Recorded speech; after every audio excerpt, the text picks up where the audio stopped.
German Chancellor Olaf Scholz heads to the Ukrainian capital Kyiv today amid growing concerns about an imminent Russian invasion. He's expected to offer Ukraine more economic support, but no weapons. His visit comes as OSCE staff pull out of the eastern rebel-held city of Donetsk. Western intelligence sources say Russia now has more than 100,000 troops on Ukraine's borders.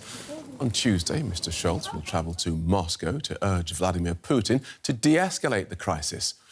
DW's Nick Connolly takes a look at the challenges facing the German Chancellor on today's visit.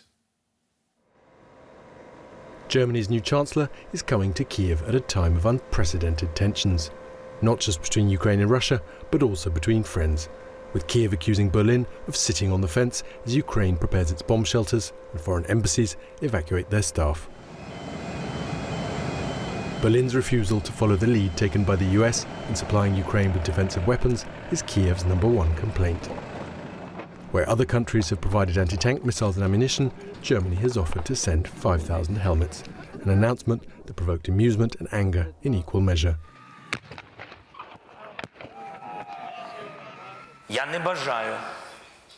I hope Germany never has to go through what we are going through right now, never has to feel what we are feeling.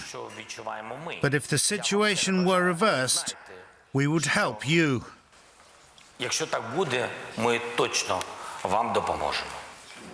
This gas pipeline between Russia and Germany, Nord Stream 2, is the other major point of contention. The pipeline is complete, but is yet to be commissioned, and Ukraine hopes it never will be. Ukraine says the pipeline would allow Russia to supply its gas customers in Western Europe without the need for Ukraine's pipeline network, allowing the Kremlin to destabilize Ukraine.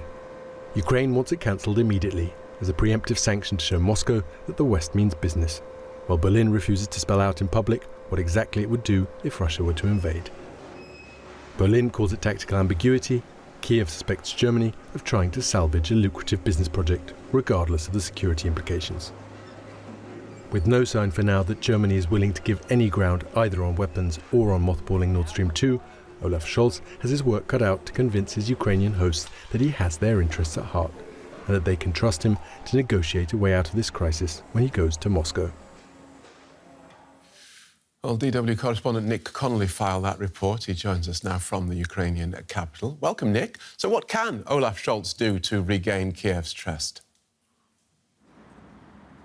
Well, Phil, I think the only thing he can really offer, and we've heard signals from the German government yesterday that this might be on the cards, is offer money.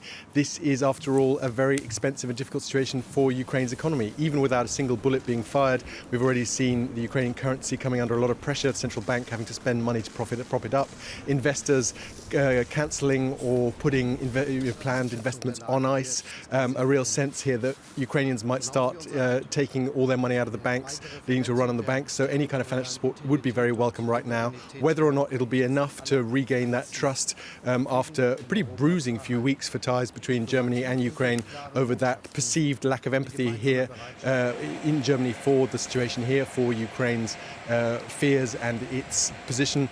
It's not really clear, but it's definitely the first attempt. This is going to be Olaf Scholz's first visit to Kyiv, an attempt one-to-one in person to try and rebuild that trust. And Germany is one of a number of Western governments that are telling their people to leave Ukraine. How's that going down there? Not just that, the governments are also pulling out diplomatic staff, drawing down the presence in their institutions here in Kyiv, and that really cut through with ordinary Ukrainians in a way that I think lots of the bigger news stories, the US intelligence briefings about potential Russian plans for false flag operations or attempts to create some kind of pretext for an intervention, those went over most people's heads. But seeing diplomats queuing at the airport to leave the country, that really has spooked lots of people, especially now flights getting cancelled. Lots of airlines saying they think it's not safe to fly here. Yesterday I talked to Ukrainians out on the streets of Kyiv, asked them how they were feeling, what their plans were. We have a lot of disinformation. We don't know who we need to trust. People are saying that the Russia will start like on Monday or Tuesday, as far as I remember, yes. But I don't know what will be here. So I hope everything will be fine, but I don't know what will be. I believe that everything will be okay, and I stay here for now. And maybe if something will be, maybe I will go somewhere to Lviv, closer to the Poland. I actually don't know what to do. I wait for some news, and I just wait. I don't know. I actually know so many stuff is going on, and So you hear there from people here in Kyiv an attempt to stay calm and positive, but a lot of confusion and uncertainty of what lies ahead. Lots of Ukrainians will tell you that they have bags packed with money, clothes and documents in case they need to go in a hurry. And lots of people now in the last few days finally really asking themselves if they're going to need to take those cases and leave. All right. Nick Connolly in Kyiv, thank you. Well, let's get the German perspective now from DW political correspondent Nina Hauser. Welcome, Nina. So let's start with that question of trust. What can Chancellor Scholz realistically offer Ukraine, or indeed Russia, in order to help resolve this crisis?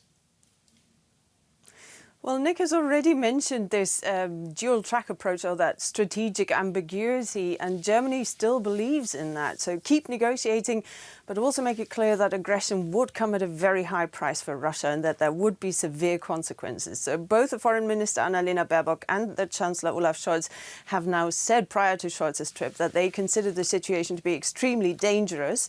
But Baerbock has said that there are no signs yet that there has been a decision yet to actually get involved in a military conflict. And that's where Germany's view differs somewhat from that of some of its allies. So Germany's position is still war can still be avoided, which is why they're still stressing that talks must continue. Germany is trying everything it can to keep Russia at the negotiating table.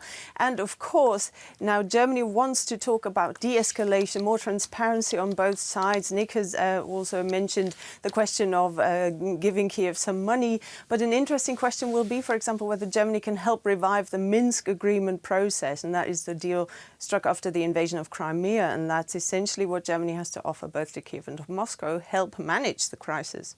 Right.